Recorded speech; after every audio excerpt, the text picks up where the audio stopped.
Let's go back to Sengezong, the lion's castle.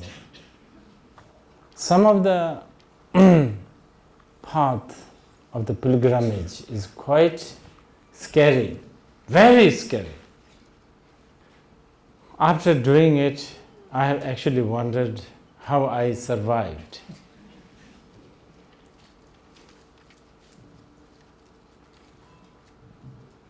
They were climbing to do on very, very steep cliff. If anyone fall, it would take months just to find the body.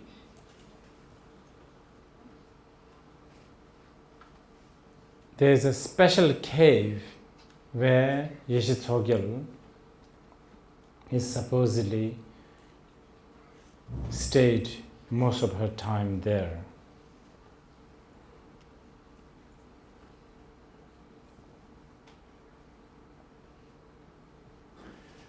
Growing up in a Buddhist environment, there is jaded but at times sincere curiosity about what realization is. What is it? What is that?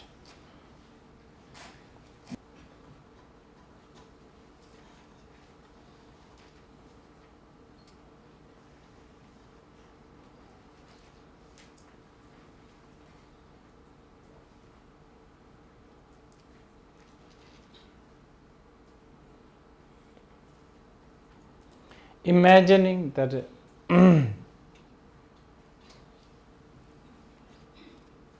there's this habit to think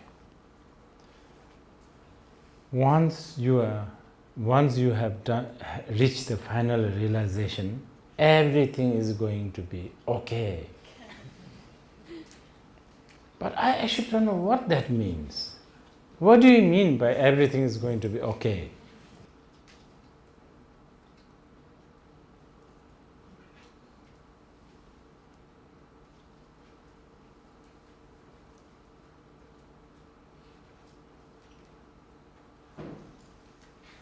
Does it mean that I don't need to tidy up my room? Because that seems to be one of the most prominent suffering I have as I travel. Does it mean that I don't have to remember my schedules or plan ahead? Does it also mean things like it's okay to forget to charge your phone? That it gets charged all the time? On a bigger level, does it mean that we will never die? Because death seems to be the biggest sort of thing that we don't like.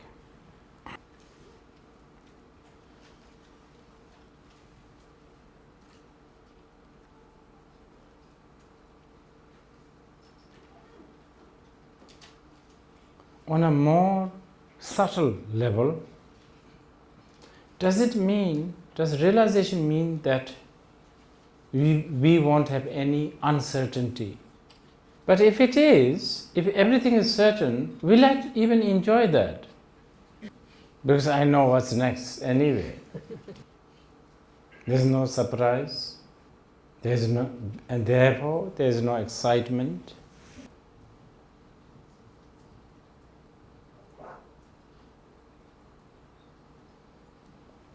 So, we fathom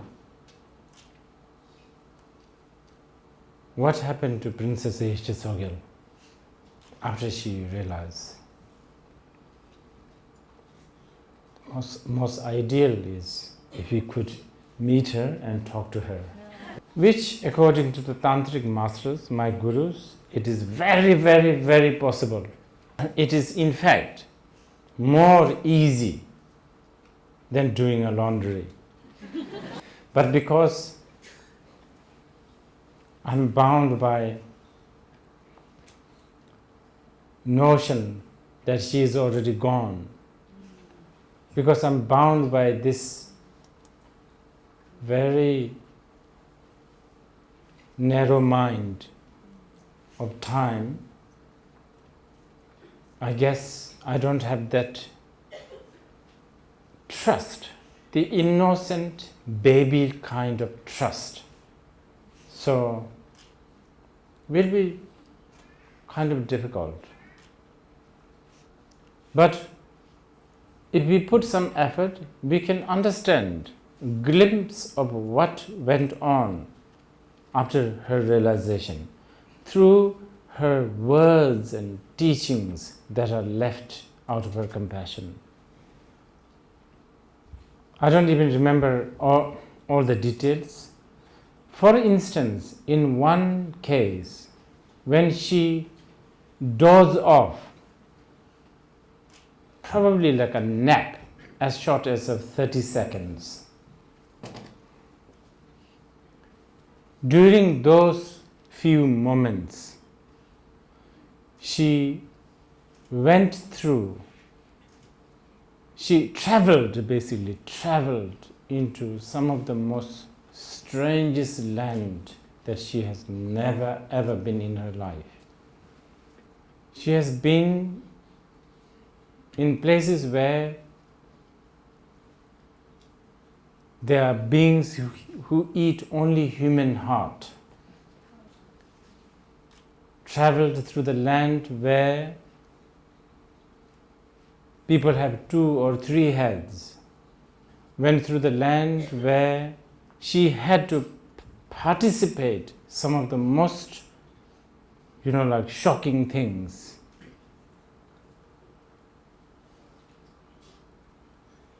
All along, she had a wish to see her teacher, Padmasambhava.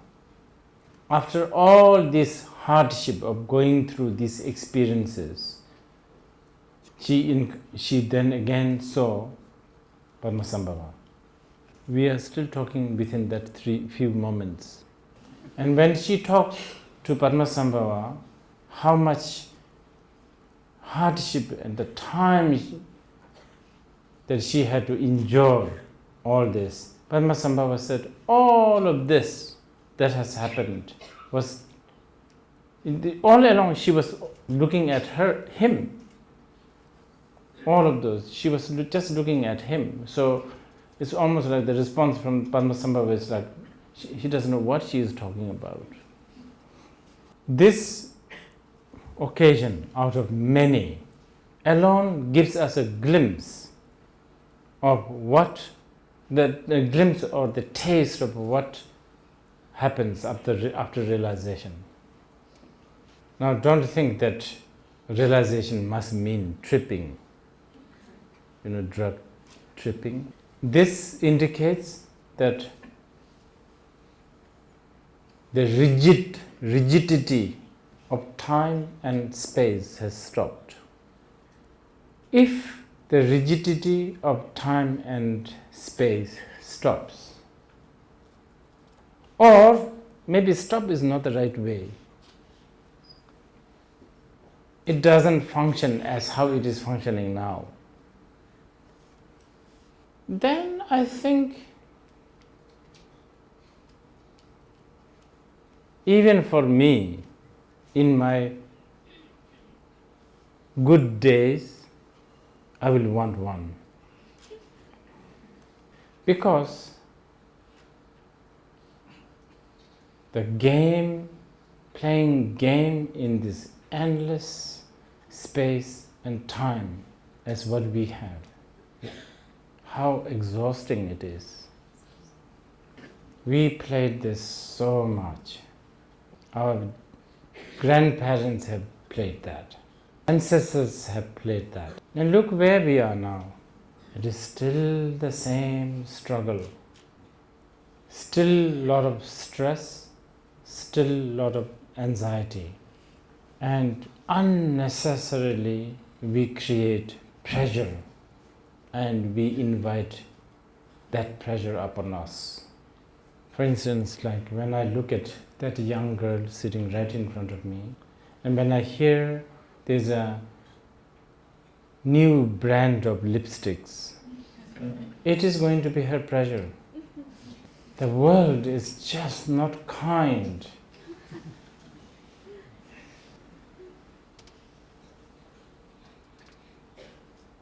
At least the Taiwanese boys, they don't all want to look like Korean boys.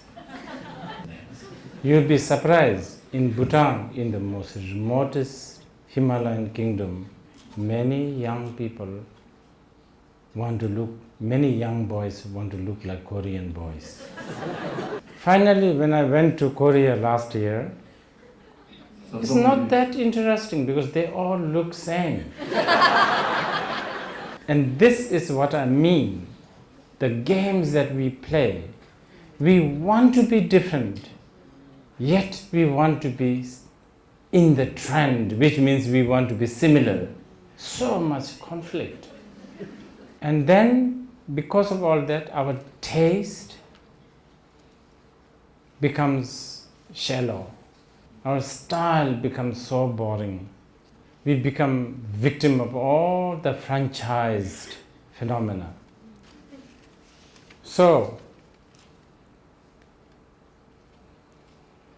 going back to being a Buddhist and leading a day-to-day life, practically, what can we do?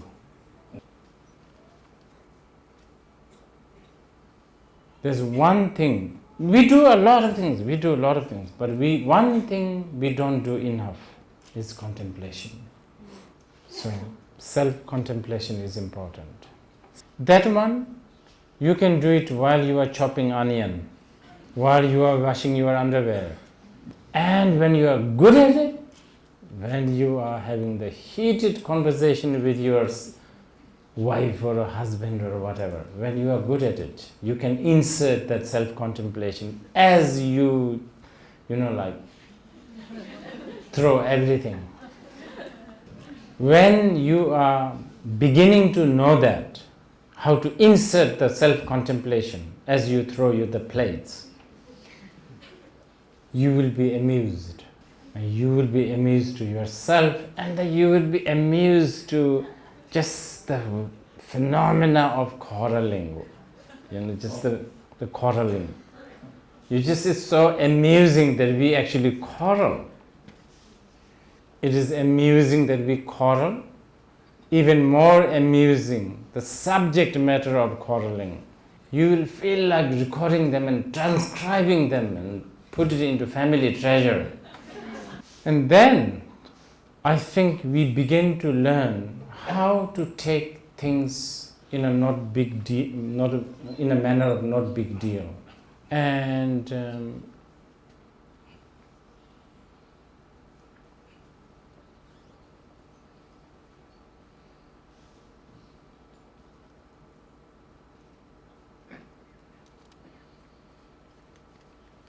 you will go on living. You will go on playing the game.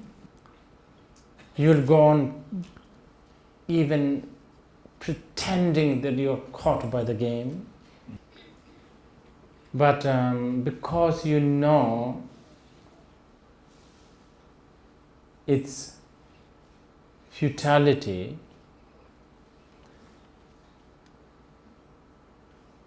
all the more, because you know its futility, I think you can stop doing whatever you are doing within a moment's notice.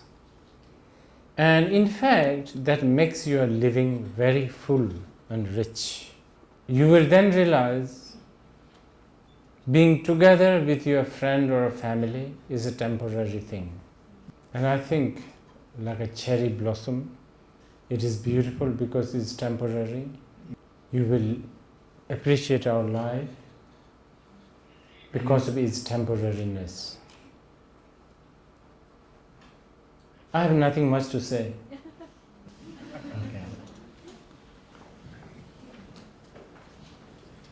Okay. I see lots of familiar with the faces, many from Taipei. I had, I have a lot of explanations about that. In fact, I even see some people from Shanghai. Anyway, first, I think I should take this as a,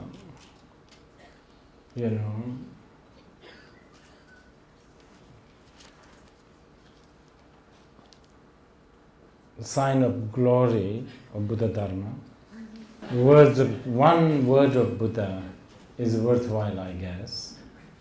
But because it is me, I'm doing the teaching, I have no choice but to also think that somehow we are so karmically indebted to each other. I heard in the ocean there's a big fish that gets eaten by small fishes, and sometimes the big fish, as he yawns, all the small fish get sucked into his mouth and they all die. I heard that their past lives are a phony guru misleading many of his students, and that karmic debt paying each other. So, something to think about tonight. Is there a question? You have a question? 我想请问大师，没有成佛到成佛这个蜕变的阶段，是温和的，还是强烈的？听到什么，看到什么？大师如果告诉我们，对我们这个后辈会有很大的启发和鼓励。谢谢。Can you tell us from a mundane person to become enlightened? Is this process a gentle process, or is a very turbulent and strong process? Can you tell us a little bit about, through this process, what do we hear and what do we see? We would be very inspired by it.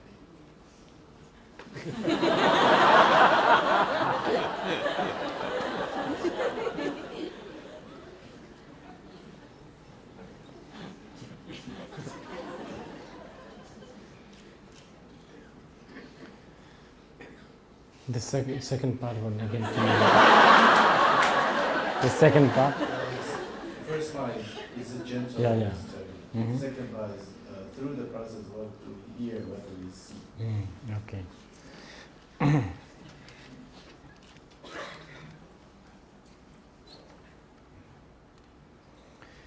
Actually, I take this question as it's a very good sign of giving some thought to the whole phenomena of realization. That's good. It depends really on you whether you want a smooth ride or a turbulence. Smooth one takes a bit of a time. The turbulent is quick but really turbulent.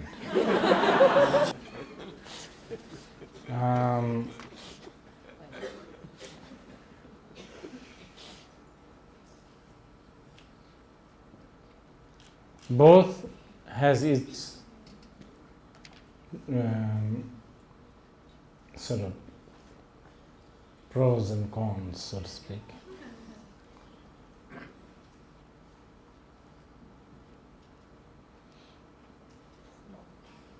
In the process, that's a good question actually. Here actually the great, in the process,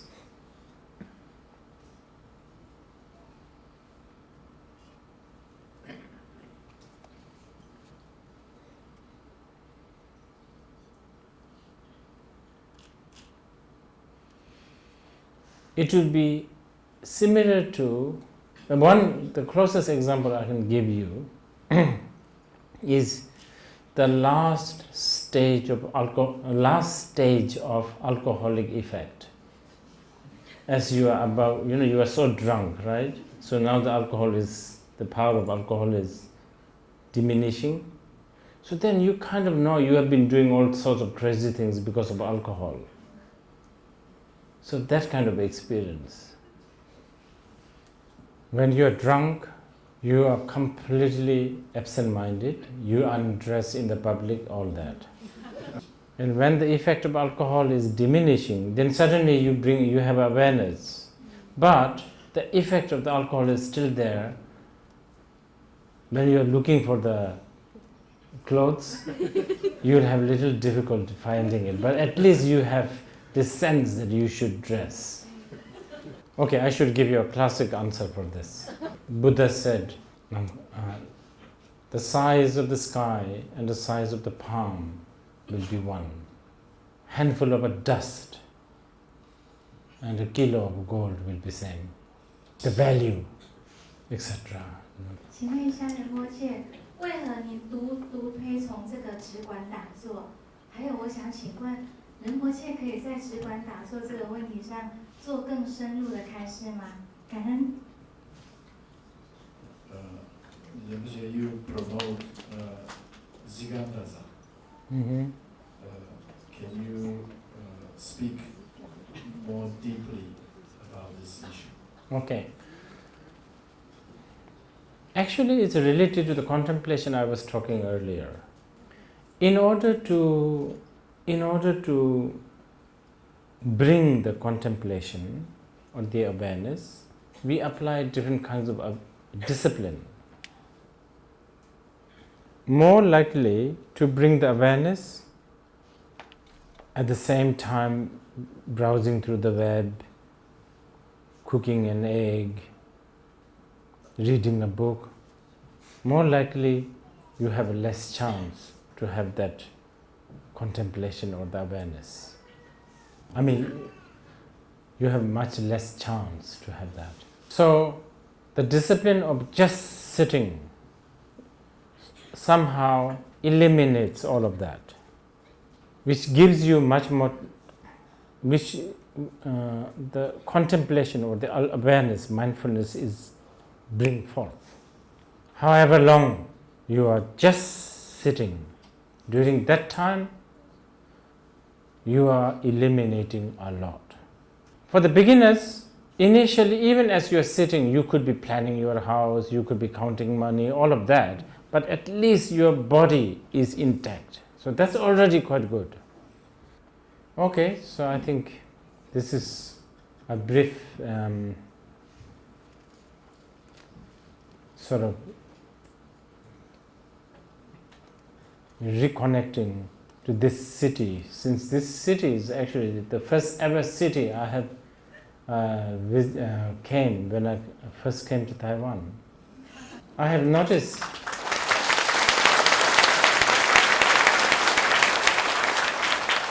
that Taichung has become very stylish.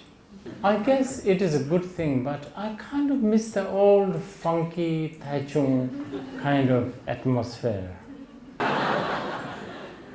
I remember, even today I remember when I first reached Taichung city, in some place, as a welcoming, they put a firecracker. I was saying, what is happening here? This was a long time ago, I think 1982. I'm sure many of you have never even been born. But anyway, it was so good to be here. And I'm not flattering you guys, Taiwanese. You could listen to my teachings in America, in Japan, elsewhere. Taiwanese are the most warmest people on earth. And they're just so, they're so human to me. So please try not to lose that, and please try to teach that to the children. And now that I have told the others, you better behave.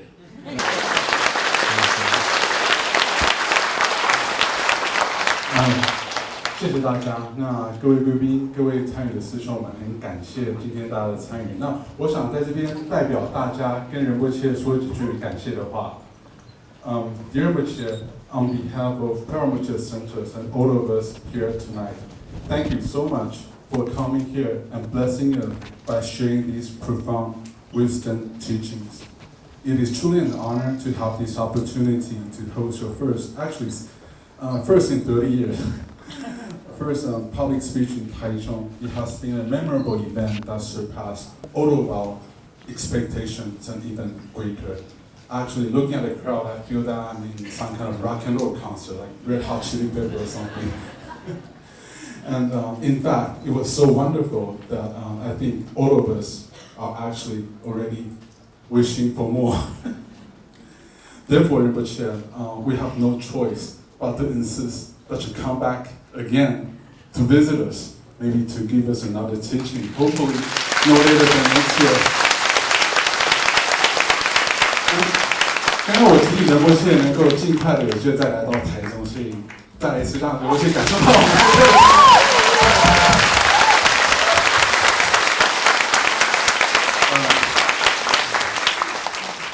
In the meantime, we'll pray for your long life and that all of your hopes and aspirations for leading us, for leading your victims, for leading the sentient beings to liberation have no obstacles and quickly come to realization. And from the bottom of our hearts, thank you so much, Rinpoche. Thank you.